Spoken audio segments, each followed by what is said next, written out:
Hello friends, मैं हूं आप सबका दोस्त लोकेश छिंपा। आप सबका future stars academy channel YouTube पे आप सबका स्वागत है। जिस चीज़ का बच्चों को बहुत बेसब्री से इंतज़ार था वो दिन आप लोगों के लिए आ गया है। फाइनली फाइनली फाइनली आप लोगों का 30% सिलेबस सीबीएसई बोर्ड ने कम कर दिया है। तो आप सबको बहुत बहुत कॉन्ग्रेचुलेशंस। यानी कि मान के चलें तो आपका पर सब्जेक्ट में से 30% सिलेबस क्या हो चुका है, कम हो चुका है। तो आज हम हमारे चैनल पे क्लास टेंथ का साइंस का जो रिड्यूस सिलेबस हुआ है उसके बारे में हम आज डिस्कस करेंगे। तो सबसे पहले हम देखते हैं कि क्या क्या रिड्यूस्ड हुआ है। तो सबसे पहले हम लेते हैं मेटल्स एंड नॉन मेटल्स के चैप्टर को। मेटल्स एंड नॉन मेटल्स में क्या रखा है और क्या हटा दिया है। मेटल्स नॉन मेटल्स में जो बेसिक प्रॉपर्टीज है, जो भी रिएक्टिविटी सीरीज है, वो सारा उन्होंने सेम रखा है।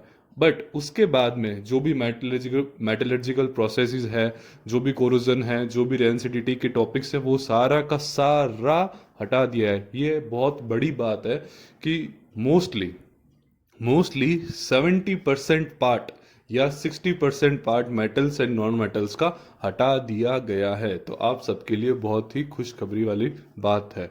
नेक्स्ट चैप्टर आता है केमिस्ट्री का कार्बन एंड कंपाउंड्स।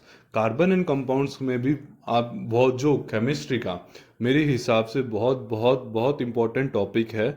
जो भी बच्चे आगे जाके 11th या 12th में साइंस लेते हैं उन बच्चों के लिए कार्बन एंड कंपाउंड्स का चैप्टर बहुत बहुत इंपॉर्टेंट था।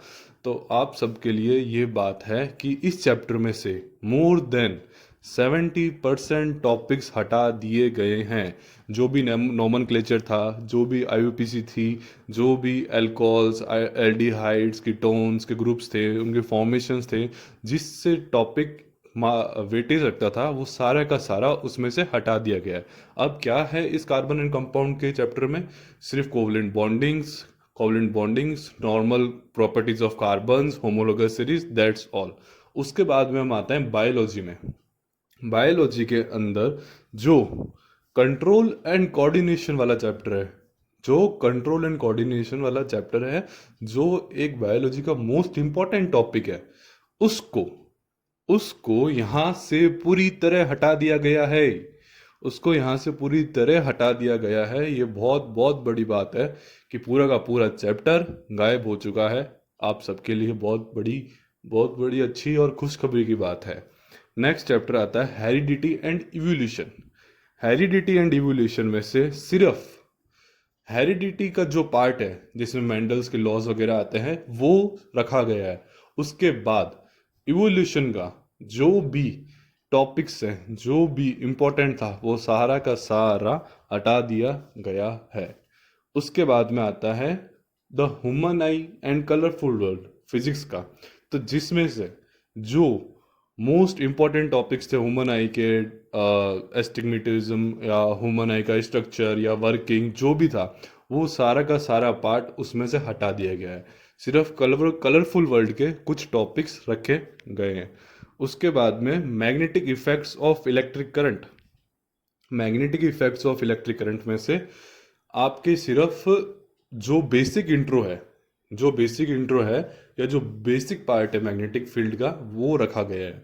उसके अलावा electric generator, direct current, alternative current, frequency, AC, advantage of AC and DC, domestic electric circuits, ये सारा का सारा क्या है, हटा दिया गया है। उसके बाद आता है बायोलॉजी का सोर्सेज ऑफ एनर्जी। ये पूरा का पूरा चैप्टर आपकी बुक से हटा दिया गया है। इसके कोई भी टॉपिक या कोई भी इंट्रोडक्टरी पार्ट आपके इस सिलेबस में नहीं है।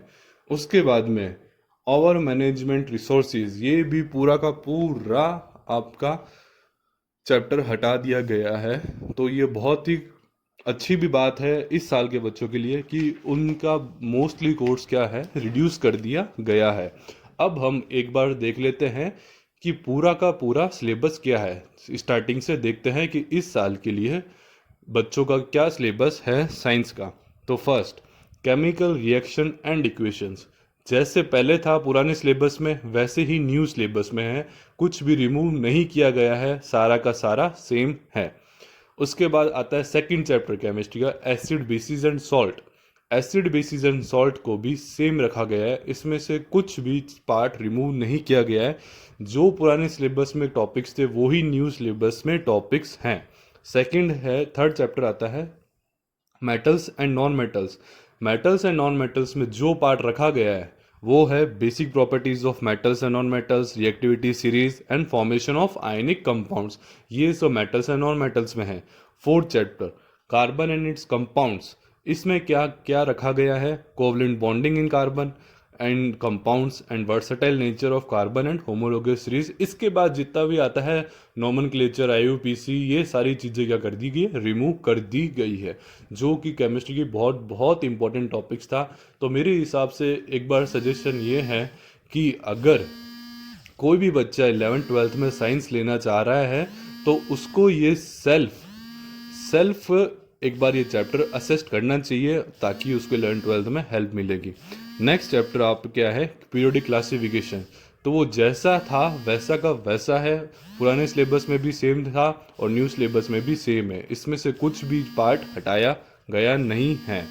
देन आती है आपकी बायोलॉजी, लाइफ प्रोसेस जो सेम था पुराने सिलेबस में भी और न्यू सिलेबस में भी, कोई चेंज नहीं है। दोनों के टॉपिक्स भी सेम है और इंट्रोडक्टरी पार्ट भी सेम है, प्रॉपर्टीज़ वगैरह टॉपिक सब सेम है। सेकंड, कंट्रोल एंड कोऑर्डिनेशन, आपको पता है कि आपके हटा दिया गया है, पूरा का पूरा चैप्टर ही हटा दिया गया है। फिर उसके बाद आता है हाउ डू ऑर्गेनिज्म रिप्रोड्यूस, ये भी सेम है, इसमें से भी कोई पार्ट नहीं हटाया गया है, जैसे पुराने में था वैसे ही न्यू में है। फिर आता है आपका हेरिडिटी एंड इवोल्यूशन वाला चैप्टर, जिसमें से आपका इवोल्यूशन का पूरा टॉपिक रिमूव कर दिया गया है, तो सिर्फ हेरिडिटी वाला पार्ट बचा है। उसमें क्या क्या रहा है, एक तो heredity, Mendel's contribution, law of inheritance of traits, sex determination and brief introduction. उसके बाद आता है फिजिक्स का light reflection and reflection chapter, पूरा का पूरा सेम है, कोई भी इसमें चेंज नहीं दिया गया है। जो टॉपिक्स पहले कवर अप हो रहे थे वो ही न्यू सिलेबस में कवर अप होंगे। उसके बाद आता है human I and colourful world. तो आपका जो स्ट्रक्चर ऑफ ह्यूमन आई है और जो भी ह्यूमन आई के बेसिस पर जितने भी कंसेप्ट थे वो सारे हटा दिया गया है, सिर्फ कलरफुल वर्ल्ड में से कुछ टॉपिक्स हैं, reflection of light through a prism, dispersion of light, scattering of light, applications in daily life, ये टॉपिक्स। उसके बाद इलेक्ट्रिसिटी का चैप्टर है, वो पूरा का पूरा सेम है, उसमें से कोई भी पार्ट रिड्यूस नहीं किया गया है। उसके बाद आता है magnetic effects of electric current. Magnetic effects of electric current में जो बेसिक इंट्रोडक्टरी पार्ट है, फ्लेमिंग्स का लेफ्ट हैंड रूल, फ्लेमिंग्स का right hand rule, solenoid, electromagnets वगैरह, ये सब प्रॉपर्टीज़ है। उसके बाद आता है ओवर इन्वायरमेंट चैप्टर, ये भी पूरा का पूरा रखा गया है, इसमें से कुछ भी हटाया गया नहीं है। ये भी आपके जो पुराने सिलेबस में था वो ही न्यू सिलेबस में है। और बाकी ओवर मैनेजमेंट, नेचुरल रिसोर्सेज और सोर्सेज ऑफ एनर्जी, ये दोनों पार्ट ये दोनों चैप्टर भी पूरी तरह यहाँ से रिमूव कर दिए गए हैं। तो ये था आप सबका क्लास 10th का न्यू सिलेबस, जो अकॉर्डिंग टू 30% रिड्यूस किया गया है। ठीक, थैंक यू फ्रेंड्स। अगर आप सबको आज का वीडियो अच्छा लगा तो please like and subscribe, like करें, सब्सक्राइब करें और बेल आइकन पे क्लिक करें। Thank you.